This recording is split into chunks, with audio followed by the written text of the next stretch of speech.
Language Arts 6A, Unit 1, Lesson 9, Personal Narrative, created by Ella Lee, date September 23rd, 2020.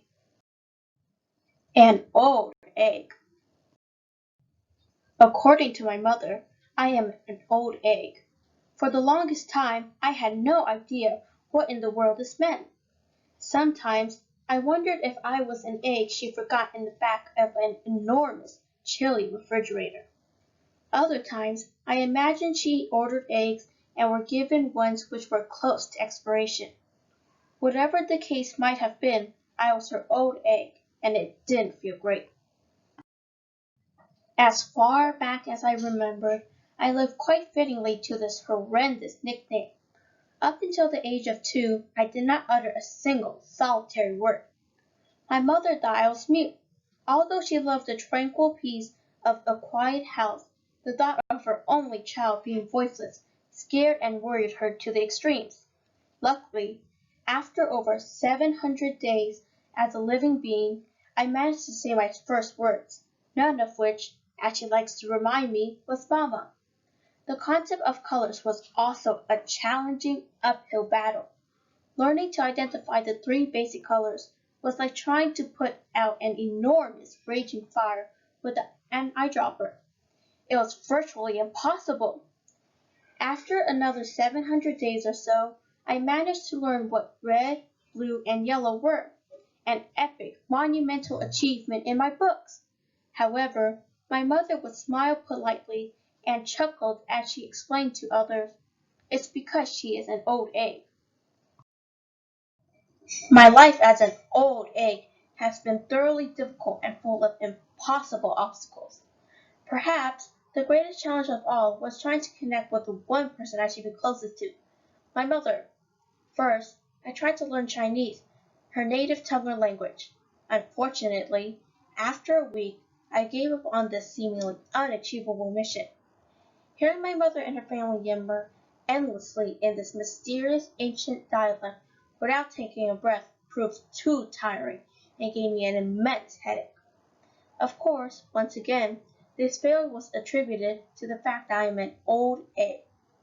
My mother offered to teach me other languages she was proficient in, such as Latin, Russian, French, Sanskrit, and Japanese. I respectfully declined, thinking, I don't even know what some of these languages are. How am I supposed to learn them? Trying to stay in the realm of my native language, English, I then tried to form a connection through literature. My mother is a passionate reader who could read an entire book in a few hours. When I initially approached her, she excitedly said, "Sure, if you want to read, I would never stop you." My heart was full with hopeful anticipation. Reading was something I learned to do exceedingly well. This, I thought, was the way into my mother's world. Thus we read, continuously and incessantly without stop. We read so many books together that all the words started to jumble together like mixed up pieces of a jigsaw puzzle. I became physically exhausted from holding the books. My weary eyes grew heavy, and my overworked brain felt it would explode at any moment. To top it all off, most days, my mother insisted we read our books upside down. I had enough problems reading it right side up. Decoding all the words and keeping pace with my mother was like one long, endless, and tiring homework assignment. It made me wonder again if being an old egg had once more led to my failure.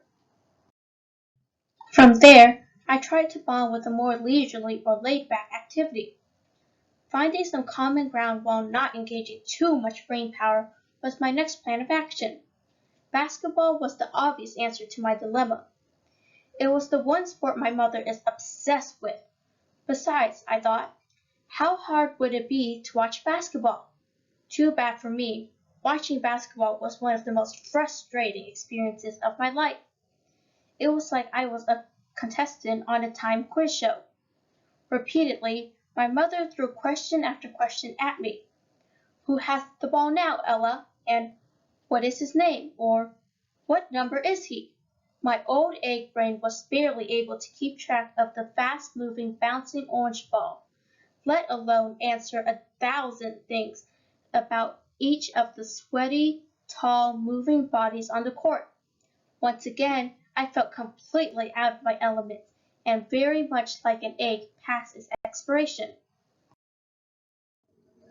A few months into basketball season was Chinese New Year, or the Lunar New Year. This was a time for family and celebration. Each year, our family gathered on the eve of the New Year for Tuan Yuan Fan, which is like a reunion dinner. Our table was filled with exotic and elaborate foods intricately prepared by my grandmother, aunts, and mother. I normally eat only the foods I recognize, such as the boiled chicken with ginger and onion sauce, sauteed shrimp with green beans, and fish in a garlicky soy sauce. Then, there were the foods I avoided at all costs. One of them was a plate of black, alien-looking eggs that reeked like the most disgusting sewage had detonated at the table.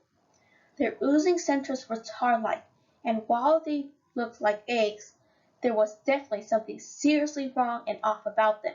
Hesitantly, I asked my mother, "What is this?"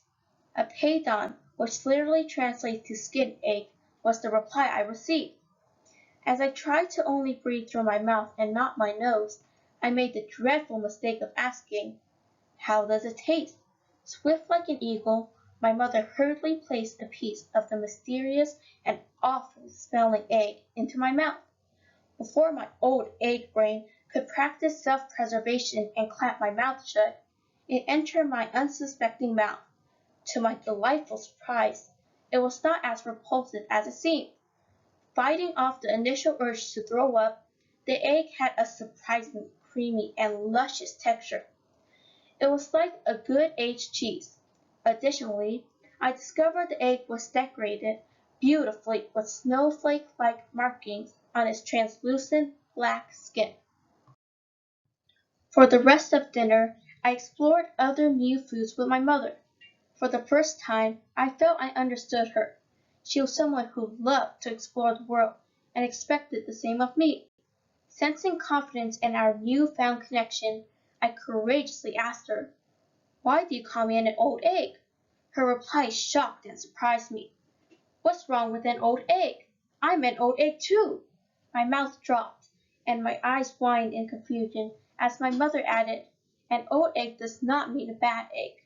It just means we are sometimes misunderstood or it takes a while for people to get us. We are like the paidan of the world, a bit different at first look, but appreciated when given the chance." From that point forward, being an old egg almost gave me a sense of pride, even though I still do not care to be referred to as such.